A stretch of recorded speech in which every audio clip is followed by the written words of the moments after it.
The king of reality TV just gave us one of his best episodes yet. We will break down the DACA meeting scene by scene, line by line, Democrat humiliation by Democrat humiliation. Then Allie Stuckey, Bradley Devlin, and Jacob Airey join the panel of deplorables to discuss Trump's path to firing half of the EPA staff by the end of his first term, absurd judicial overreach, and Warren Buffett's warning on Bitcoin. I'm Michael Knowles, and this is The Michael Knowles Show.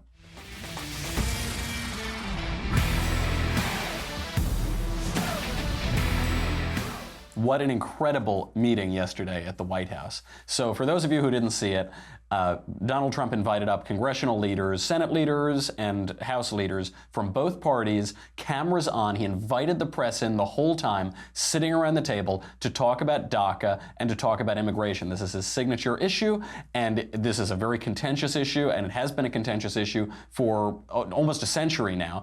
And Donald Trump invited everyone in to do this. Now, that does make him the most transparent administration in recent history. He's been very open with the press. He'll go on and speak to them at length without scripts. He's transparent in part because there, excuse me, because there have been so many leaks also coming from the White House. But contrary to what people predicted, that he would be an autocrat, that he would be tyrannical, he hasn't been. He's been very open, and of course he is. We always should have predicted this. He pioneered reality television. He pioneered a genre where people invite cameramen into their homes, into their most private moments, into their bedrooms, and let them film him all the time. Of course he's going to be transparent. He couldn't be anything but transparent because that is his strength. Playing to his strength, inviting cameras into his private life is something he's been doing since the 1980s. So of course he's going to bring it into his White House and into his presidency.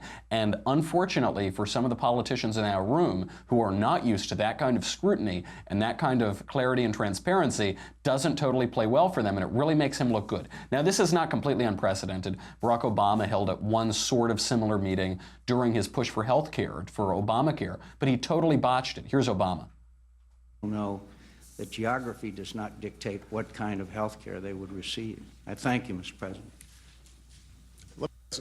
Let me just make this point, John, because we're not campaigning anymore. The election's over. I'm reminded of that every day. A total botch. I mean, absolutely awful. That's probably why he didn't make it a regular feature of his presidency and why he presided over one of the least transparent administrations in American history. So he's there. He can't help but be this crass, mean politician because all Barack Obama knows from his entire life is politics. All he ever did was write about himself and why he should be elected president before he actually was elected to Illinois State Senate and then the Senate for 5 seconds and then the presidency. So he has to get those barbs. All he knows is that little political attack. Donald Trump knows much more than that. He knows how to entertain, and he has been a businessman for his entire adult life. So it just allows him to interact with people and to interact with the cameras much better. Here is Trump. Here's how he opens. Well, thank you very much, everyone, for being here. I'm thrilled to be with a distinguished group of Republican and Democratic lawmakers from both the House and the Senate. We have something in common. We'd like to see this get done, and you know what this means. We're here today to advance bipartisan immigration reform that serves the needs of the American families, workers, and taxpayers. It's DACA. We've been talking about DACA for a long time. I've been hearing about it for years, long before I decided to go into this particular line of work. And maybe we can do something. We have a lot of good people in this room, a lot of people that have a great spirit for taking care of people we represent, we all represent. So you have Barack Obama in a similar sort of meeting, and he says, well, John, the campaign's over. Wah, wah, wah, I'm the president. Wah, wah, wah, and this is horrible, blah, blah, blah, right? And Donald Trump opens up in a completely different tone, the opposite tone. He says, we have a lot of good people here. This problem has preceded me. It's been around long before I was around as president. And so, we're going to take on this together. I didn't ask to take this. I didn't create the problem. But now I'm in this line of work. We're going to do it. So what are the priorities? The border security agents, the ICE agents, we have to give them the equipment they need. We have to close loopholes. And this really does include a very strong amount of different things for border security. I think everybody in the room would agree to that. I think that it's a question of amounts, but I think everyone agrees we have to have border security. I don't think there'd be anybody that says no. Everybody agrees, right? We totally agree on that. This is a verbal tick, particularly of New Yorkers, but it's really fun and transparent and effective. My stepbrother and I, in New York, we would do this to each other all the time. Say, hey, so I can have some of your whiskey? Yeah, oh, hey, I can have your cigar. What you do by saying, look, we all agree on this, we're really just debating about this, you're assuming the premise. You're making people assume a premise that they might otherwise not take. Donald Trump does this all the time, by the way. He blows past premises and gets you to negotiating on his own terms. So the most famous example is the central campaign promise, we're going to build the wall and Mexico will pay for it. That's the great example. Before Donald Trump, building a wall across the southern border of the United States was a very controversial position. Many people opposed it, even within the Republican Party. Donald Trump didn't say, I'm going to build a wall and that's my strong point. He said, of course we're going to build the wall. The question is just who's going to pay for it. And he's going to make a apparently ridiculous claim of who's going to pay for it. So the whole conversation became about who would pay for the wall. They just swallowed that they're going to build the wall whole cloth. Now, what else will be in the final agreement? I'm not sure I can speak for everybody, but a lot of the people in this room want to see chain migration ended. And we have a recent case along the West Side Highway having to do with chain migration, where a man ran over, killed 8 people, and many people injured badly, loss of arms, loss of legs. A horrible thing happened. And then you look at the chain and all the people that came in because of him. Terrible situation. And the other is cancel the lottery program. They call it visa lottery. I just call it lottery, where countries come in and they put names in a hopper. They're not giving you their best names. Common sense means they're not giving you their best names. They're giving you people that they don't want. And then we take them out of the lottery. And where they do it by hand, where they put the hand in a bowl, what's in their hand are the worst of the worst. Notice the graphic, vivid language. He opens up, so he's been so nice, we have a lot of great people in the room, and then he opens up and immediately ties the issue of the border wall and the Dreamer DACA people, these people who were brought into the United States before they were fully grown adults. He ties it to a terrorist attack in New York, a radical Muslim terrorist attack that happened just last year. And he's talking about body parts flying away. I mean, really gross stuff, but things that create a very vivid picture in your mind. He then moves on to the lottery, and he says, some people call it the visa lottery, I call it the lottery. And by the way, there's no difference here, right? He's not actually making any categorical distinction or substantive difference between the two. He just knows that the language visa lottery, your eyes glaze over. What's a visa exactly? I know it has to do with immigration and travel, but for most Americans, they just, okay, I guess. But he says it's the lottery, like when you go buy a lottery ticket. And so he's got this image of your hand reaching into the bowl, and yes, Juan Lopez Gonzalez, he's going to come in now, and reaching into the bowl, because that is absurd. And the lottery system, as it currently stands, is absurd. And he's drawing that comparison. All of these images are floating around in your mind. So that's how he frames the discussion. Then he turns the cameras on the people in the room. We also, as you know, it was passed in 2006, essentially similar thing, a fence, a very substantial fence was passed, but unfortunately, I don't know, they never got it done, but they need it. That's the beginning of that line. Politicians are all talk. Donald Trump is a man of action. All talk, no action politicians, and then Donald Trump. But he points out, he says, you already voted for this. You already voted for this. And a lot of Democrats already voted for that. He starts calling them out because he says, look, this isn't me just being crazy and you're all dealing with me being crazy. What you have done is what I am now executing. You talked a lot about it. Now we're going to make it happen. That's why we brought you here. And as a matter of fact, speaking of that, isn't it a little curious who's sitting right next to him? Dick, perhaps you'd like to say a few words? Well, thanks, Mr. President, for inviting us. We're all honored to be part of this conversation. September the 5th, you challenged us. You challenged Congress. You said we're going to end DACA, now replace it. As of today, we've not done that. Dick Durbin is sitting right next to him. He's the assistant Democrat leader, the second highest ranking Democrat in the Senate. It's not Chuck Schumer, by the way. It's not the leader. It's the assistant. It's a guy, Trump is reigning supreme here, but to his right, he's got the second highest ranking Democrat in the Senate. And by the way, on his other side is Steny Hoyer, another Democrat, the Democrat minority whip, one of the highest ranking Democrats in Congress.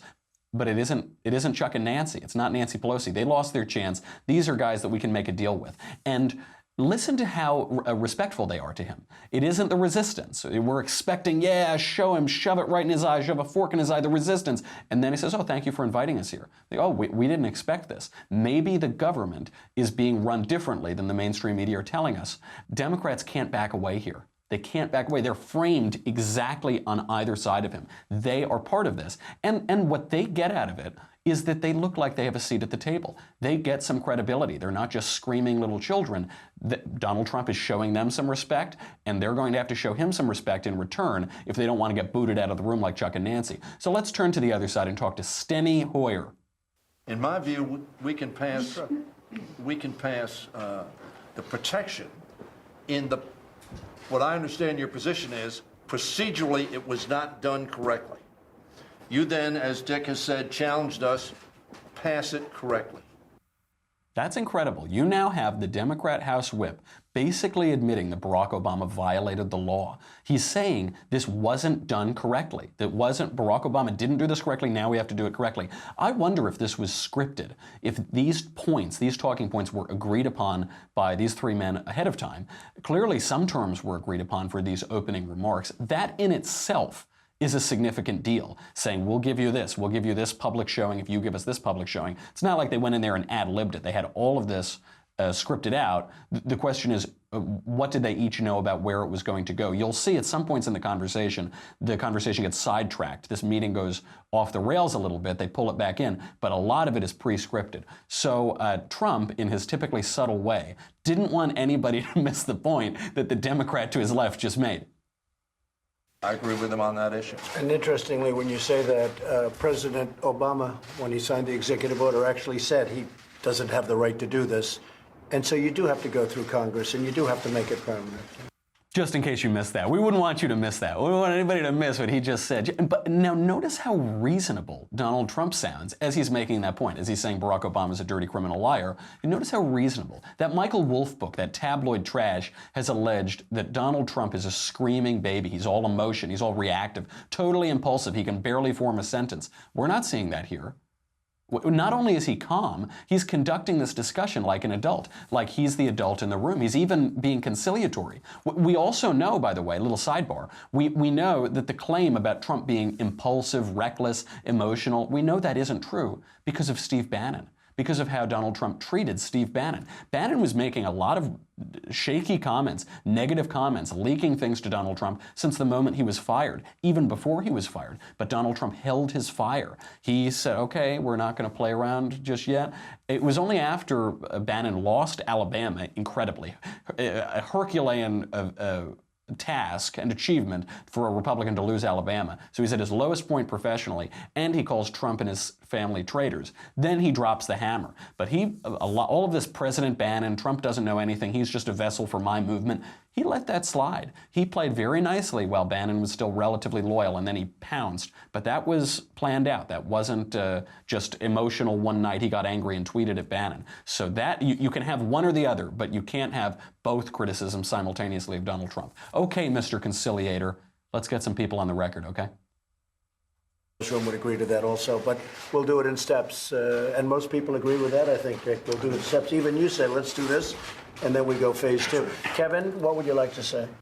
He's like a parent mediating between children. We've been told that he's the child. Dealing with him is like dealing with the child, but that's not what we're saying. I say, look, this is, and as you said, as you have already said, we need to do this, and we're going to have to negotiate and do this. But he's the one there right in the middle. He's even mediating between people within their own parties.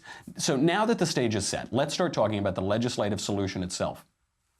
Well, I think a good starting point would be Bob Goodlatte, who has done a bill, and I understand you're ready to submit it, and you're going to take that and you'll submit, and they'll negotiate in Congress or the House, and then it goes to the Senate, and they'll negotiate, both Republican and Democrat, but it could be a good way of starting. Now, if anyone has an idea different from that, but I think starting in the House might be good. You're ready? I think you're ready to go. I would like to add the words merit into any bill that's submitted, because I think we should have merit-based immigration like they have in Canada, like they have in Australia. So we have people coming in that have a great track record as opposed to what we're doing now, to be honest with you.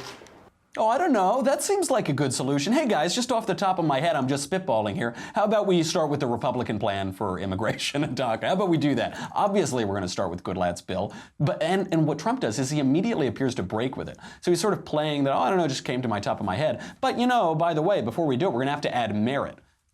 All of these conversations have already happened. This is totally performed for the cameras. It's the performance of reality for the cameras. Gee, who would be good at performing reality on television? Then his name escapes me. Of course, so nobody's going to disagree with that. But did you catch his other line? He says, does anybody else have a bill to start with? Does anybody else?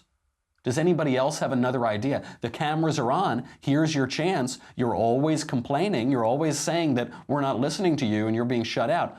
What's your plan? Do you have any plans? And the Democrats are dead silent. And throughout the meeting, Trump does this. Hey, Johnny, Sally, do you want to add something? Do you want to speak? You know, because when you go on CNN later, you're going to say that we shut you up. So here's your chance. Speak up if you have anything. Absolutely not. It's easy to shriek resist and resist on CNN, but now it's much harder. Now it is much more difficult when the cameras are on you and you actually have to legislate. So now we get to precisely what Donald Trump wants the public to take away from this meeting. He gets things done. He is not an all-talk, no-action politician. He does things. Take it away. Thank you. Very well said. You know, one of the reasons I'm here, Chuck, so importantly, is exactly that. I mean, normally you wouldn't have a president coming to this meeting. Normally, frankly, you'd have Democrats, Republicans, and maybe nothing would get done. You know, our system lends itself to not getting things done. And I hear so much about earmarks, the old earmark system, how there was a great friendliness when you had earmarks. But of course, they had other problems with earmarks. But maybe all of you should start thinking about going back to a form of earmarks, because this system, no,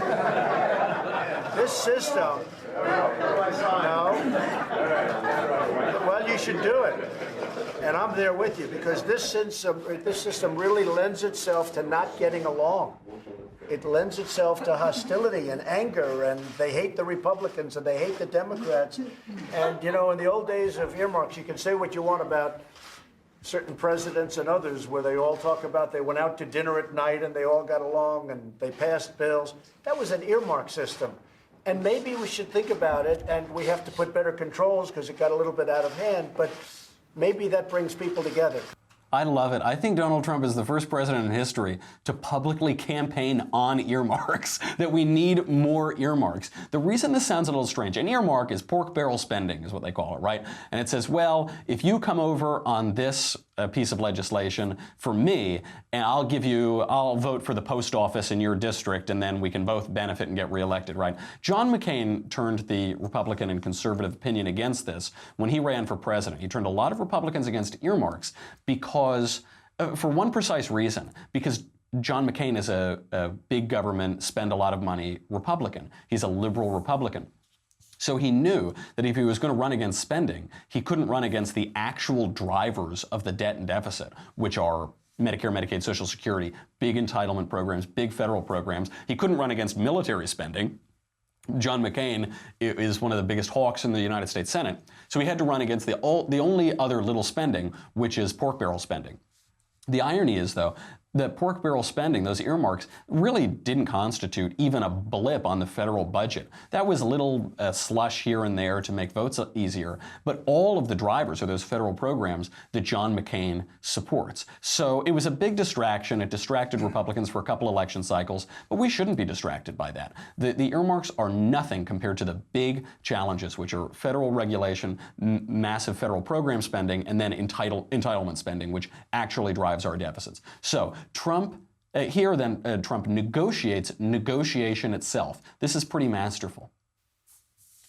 There are some things that you're proposing that are going to be very controversial and will be an impediment to agreement. But you're going to negotiate those things. You're going to sit down. You're going to say, "Listen, we can't agree here. We'll give you half of that. You're going to negotiate Mr. those President, things." comprehensive means comprehensive. No, we're not talking about comprehensive. Now we're talking about. No, we are talking about comprehensive. If you want to go there, it's okay because you're not that far away. Mr. President, many of the things that are mentioned ought to be a part of the negotiations regarding comprehensive immigration Then, reform. if you want to take it a step further, you may. I'm going to have to rely on you. I Dick. think we should You sit it may down. complicate it, and you may delay DACA somewhat. So if you just missed that, he pits the Democrat congressional leaders against one another with the entire American public watching and the entire press corps filming the whole thing. So he says, oh, you want comprehensive immigration reform? Is that where this conversation is going? Sure, we all want that. But that may delay DACA. You know that thing that we're all here talking about that you insisted we talk about? Well, we may delay DACA. And there's that threat. And it's not a fire and fury threat. It's legitimately a subtle threat. So you have then on the other side, the Democrat Dick Durbin says, no, we're not talking about comprehensive. We're talking about DACA. Shut up, Steny. We stay focused. And it's great because it makes them look like they're squabbling. They don't have their act together. They don't have their agenda together. Trump splits them. And so he's putting a wedge between them. Great job. This is one of the biggest wins for the Republicans in the meeting. It gave Democrats the opportunity to humiliate themselves. Here is Democrat Henry Cuellar. If you look at the latest DEA, if you're worried about drugs, look at the latest DEA report. More drugs come through the ports of entry than in between ports. But we're not even talking about ports of entry, number one. Our building. But no, I'm just saying ports, let's finish this. And some of us have been working this longer than some other folks. Number one, if you look at the 11 or 12 million undocumented aliens, which is the second phase, 40% of them came through visa overstay. So you can put the most beautiful wall out there. It's not going to stop them there because they'll either come by plane, boat, or vehicle itself. That's in our bill too. Yeah, and I know. So the other thing that we got to look at, the wall itself, Mr. President, if you talk to your Border Patrol chief or the former Border Patrol chiefs, I've asked them, how much time does the wall buy you? They'll say a couple minutes or a few seconds. And this is our own Border Patrol chiefs that have said that. Not mine. But Not the ones I spoke to. well, Not the ones I spoke to. They say without the wall. all right.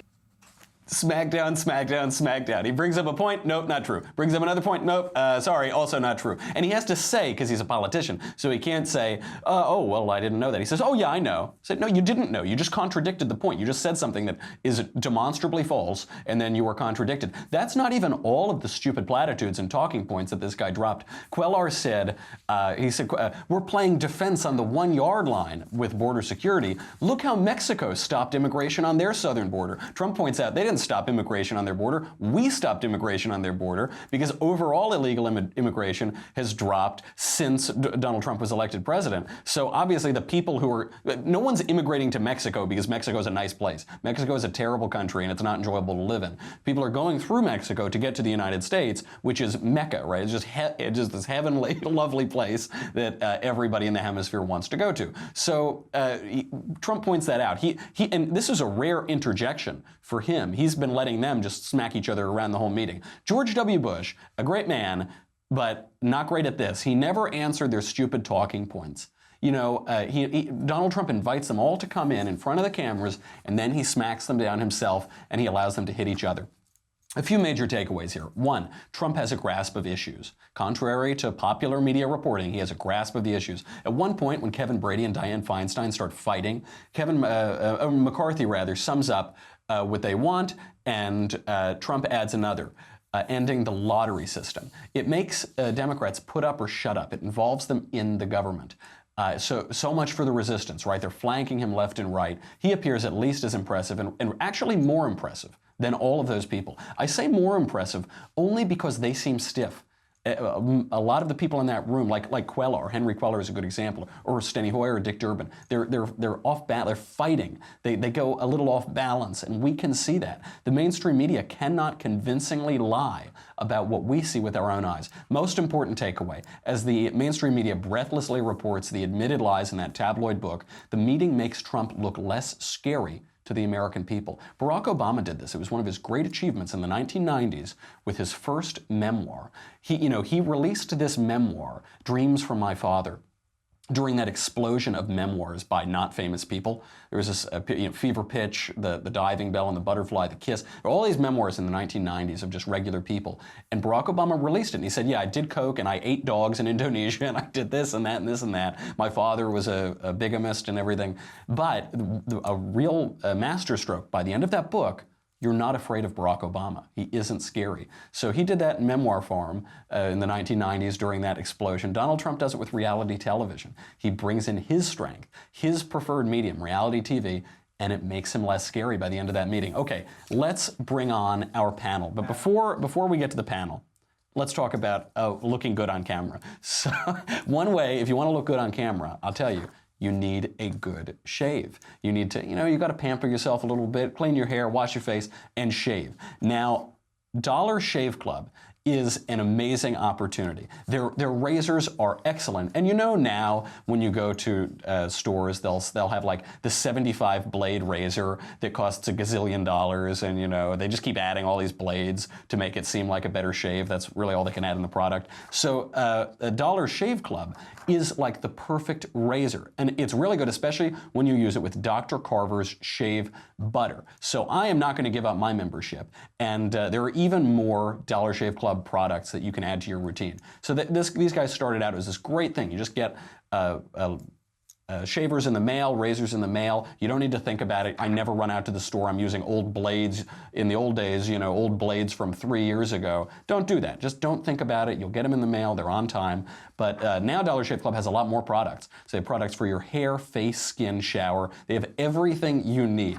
I do not go to drugstores or pharmacies, and just get it mailed to you. It's much, much easier. It's the 21st century, folks. Take advantage of our technology. So they only use the finest premium ingredients and they deliver it to you just like they do their razors. No more trying annoying trips to the store, going up and down the aisles. Is it on aisle 7? Is it on aisle 12? You have to stand in line for 3 hours at my local drugstore. I won't say the name of it. So I use Dollar Shave Club for all of those things. Razors, body cleanser, hair gel. They even have a new product. I don't even know if I can say this on the air. It's a little personal. Bathroom things are a little personal, but sometimes, in Europe they use bidets to clean themselves after they use the facilities. Dollar Shave Club makes that even easier. It's much more American. Gets delivered to you. It's worth it. Let's be clean, everybody. It's really good. Mails right to your door. So they have you covered head to toe. And now's a great time to give Dollar Shave Club a try. You can get your first month of their best razor, along with travel-size versions of shave butter, body cleanser, and yes, even that little cleanser for your derriere for just $5. So just do it. I mean, it's practically free. Go there right now. After that, the replacement cartridges ship for just a few bucks a month. It will save you time. It will save you money. It is a no-brainer. And that first order is practically free. It is the Daily Shave Club Dollar Shave Club starter set. Get yours for just $5 exclusively at dollarshaveclub.com/COVFEFE. Covfefe. dollarshaveclub.com/Covfefe. What is that, Marshall? dollarshaveclub/Covfefe. dollarshaveclub.com/Covfefe. Why do we keep him around? You're gonna have to pay $10 for that, Marshall. Everyone else is just $5. Okay, let's bring on the panel. We have got today Bradley Devlin, Jacob Airey, and most exciting of all, Allie Stuckey. Everybody, thank you for being here. Allie, congratulations, by the way. I know that you now have a show on CRTV. Yes, I do. I'm very excited. I'm excited for you to show me the podcast ropes. That's what I'll need. I don't know anything about it. Some people ask me for advice on how to publish a book. I don't know anything about books. I wrote a book without any words. This one, I guess, this has some more words. Really just take a lot of Covfefe and it will help you in your podcasting skills. What's the show going to look like? Perfect. Well, I'm not exactly sure yet. So it'll be partly videos. I'll be doing 2 shorter videos a week, and then every 2.5 weeks there will be a longer form video, and it'll be a variety of different things, and then it'll be a weekly podcast. So I'm not up to the level that you are of a daily podcast. It'll be a weekly podcast. Spreading fake news, not everyone can do it, but it's God's work. Some of us are called to spread the Covfefe. Right, and I am not, I suppose. But it'll all launch by the end of the month. So I'm very excited about it.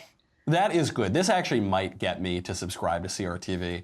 I use Crowder's mug as an ashtray when I smoke cigars, so I wasn't going to do it for that, obviously. But now that you're there, I'm much more compelled to do it. I might make it worth and roaming. And roaming, that's right. Roaming Millennials getting a show too. All right, well, both of you together, I guess that's a pretty good argument to do it, despite Nake Jared and Crowder being over there too. Okay, well, listen, I know that you all on Facebook and YouTube want to hear from the panel. We have to talk about this stupid judge in the middle of San Francisco ruling against DACA and preventing Donald Trump from executing his office because we've elected him to do that.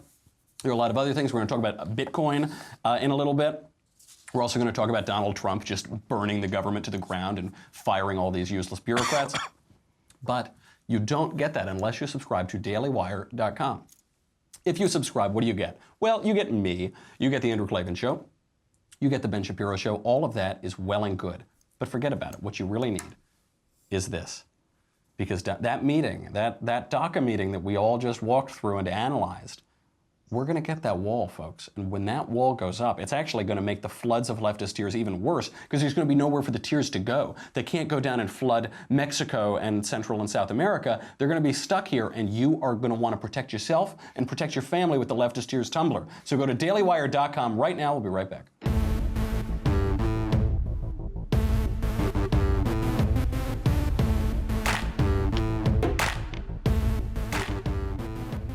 Okay, so the San Francisco district judge, William Alsup, a Clinton appointee, has temporarily blocked President Trump from phasing out DACA. Bradley, what is this about? What is the judicial argument for blocking the end of a totally unconstitutional immigration power grab? Well, first, thanks for having me on, Michael. I have had a great time on winter break watching all this conservative policy go through. It's been a great turn of events from Twitter trolling to actual policy. It's fantastic. No, you don't need one or the other. You know, I think they both go very well together. We can have both. We've been getting both. It's been great seeing Bannon implode. Anyway, the legalities behind the injunction to end the DACA rescinding from the Trump administration. If you actually read, I was reading some of the excerpts from his 49-page ruling. This argument looks exactly like the argument a conservative judge would make when Obama was pushing through DACA using prosecutorial discretion back in 2012. Mm-hmm. And so it says that Alsup said in the injunction, plaintiffs have shown that they are likely to succeed on the merits of their claim that rescission was arbitrary and capricious.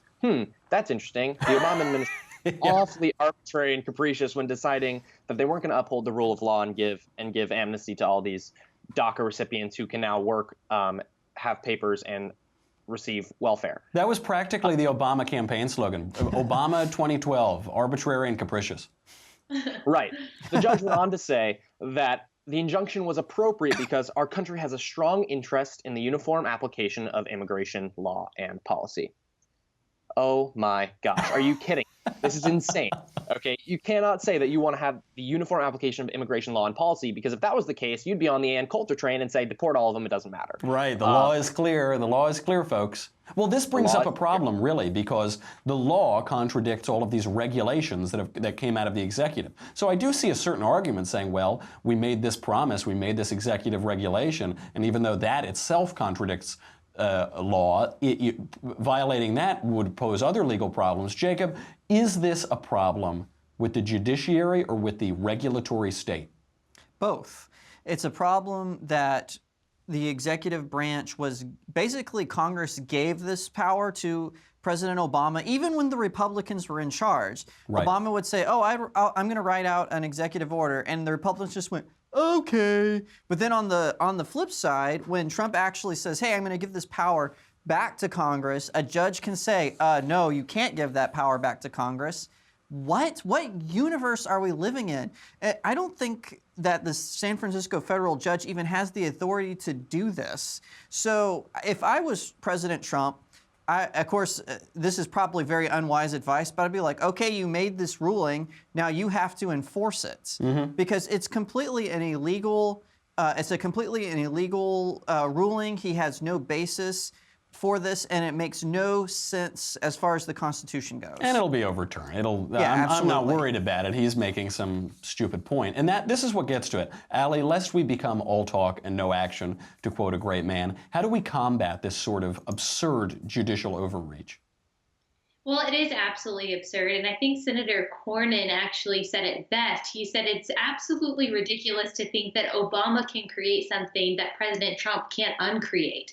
That's just not how it works. And what I think is interesting about this as well is that this judge, and I think previous judges, but this judge I know is using Trump's recent tweets to try to psychoanalyze his motive behind rescinding this. So Trump tweeted not too long ago that he basically wants the dreamers to stay, that all of these well-accomplished dreamers that have contributed so much to society, are we really going to deport them? Which was kind of amazing when he tweeted that, but he did. And so this judge is basically saying, look, the president really wants them to stay. The only reason he's trying to rescind this is for the illegality. And it is not what this judge is trying to say, is that it is not the executive branch's role to say whether something is illegal or not. It is the Supreme Court's role, which I think is completely hypocritical, because if this judge was so concerned with legality, illegality, something being constitutional, he would have raised similar concerns when Obama was passing this in the first place. Yeah. Precisely. Exactly what Bradley was saying. And I think that's funny, and that's a trend that we see kind of across the board. And I just realized that I'm not really answering your question. I'm just talking a lot. Oh, that's okay.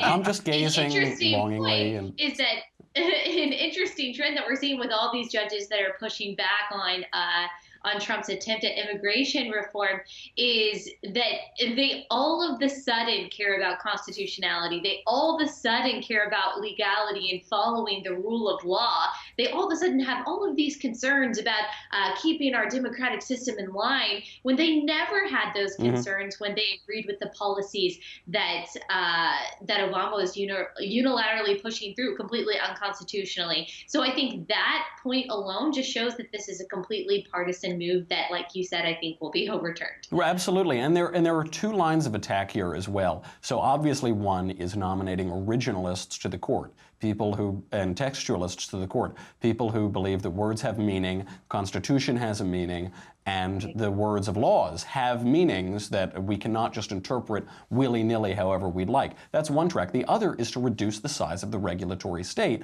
so that we defer less to them on the execution of their own policies, so that the courts defer less to them over democratically enacted laws. And that takes me into the next news story. The Washington Examiner yesterday reported that Donald Trump's EPA is on track to cut 47% of the EPA staff by the end of his first term. That's just through retirement. That's just through attrition, losing people regularly. We're talking about losing 7,000 or 8,000 people at the EPA.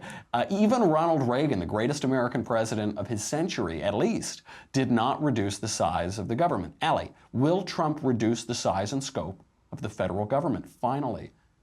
Yeah, I think so. And Scott Pruitt was saying that the reason for this, like you said, it's through retirement and through just shrinking the agency in general. The reason for this is because they want to go back to the basics when it comes to these regulations and protecting the environment. I mean, I think that there is a very careful balance of trying to protect the environment through common sense regulations, perhaps, and not standing in the way of job creation. And we know that that's a top priority of this president and the administration.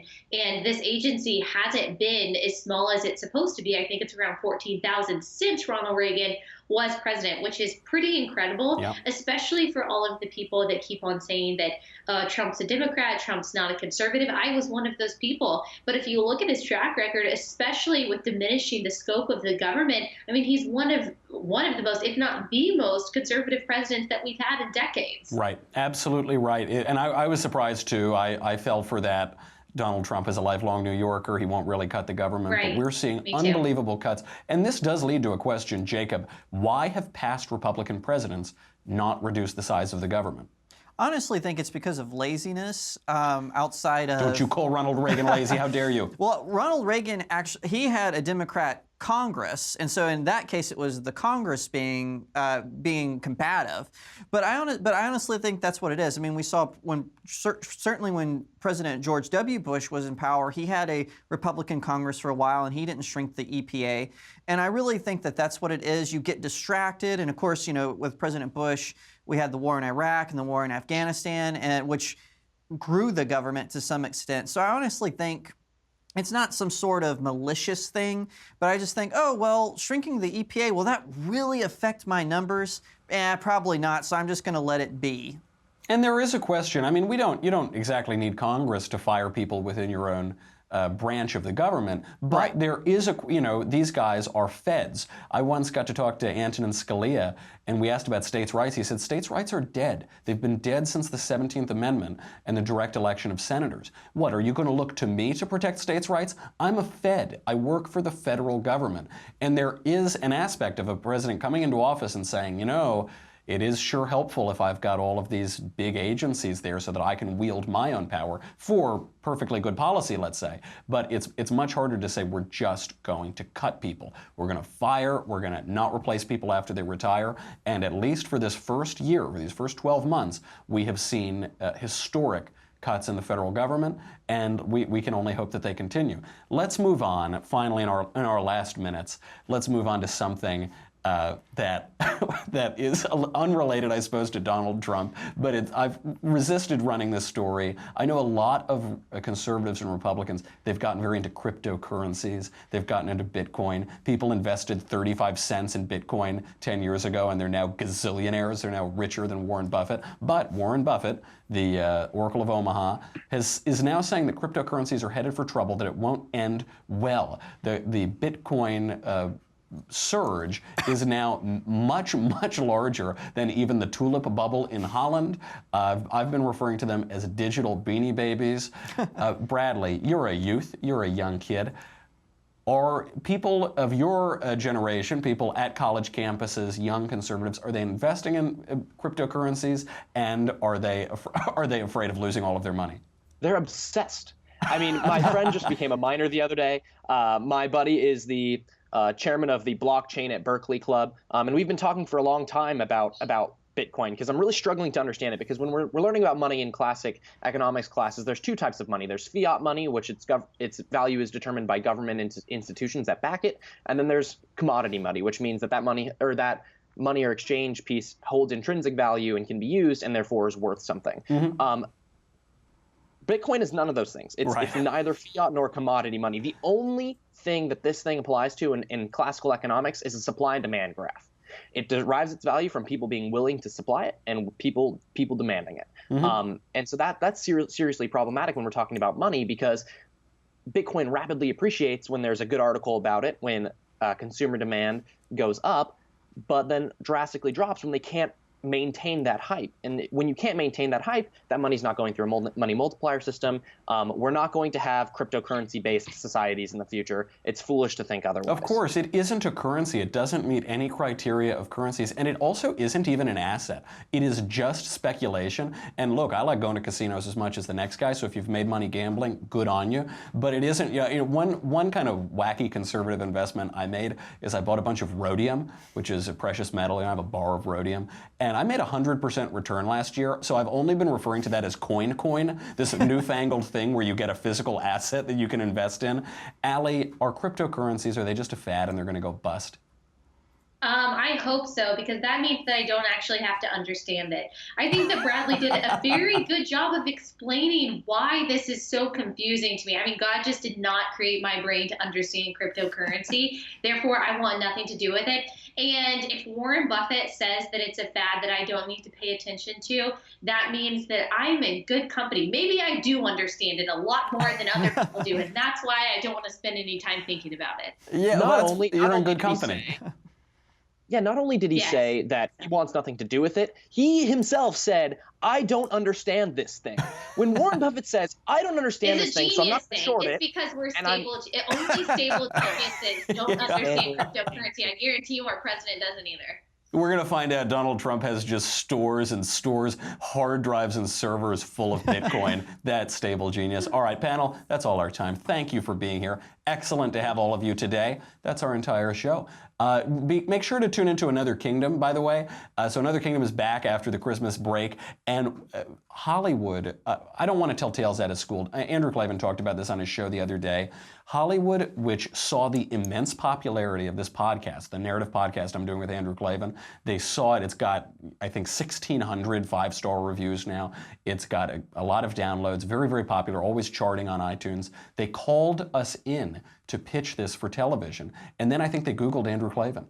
And then they were all cold meetings. We found out one of the production companies now is part of the resistance or something like that. It is really crazy. So please shove it down their throats. Please send Another Kingdom to your friends. Write a review, tweet it, post it, get it out there, subscribe. Because the bigger that this project has gotten, the more Hollywood wants to put its finger in its ears and say, la, la, la, la, la, we won't have any conservative art here. No, la, la, la. Look at my lapel pin and my black clothing. La, la, la. So please help us shove it down their throats. We really appreciate that. Get your mailbag questions in for Thursday. I'm Michael Knowles. This is The Michael Knowles Show. See you tomorrow.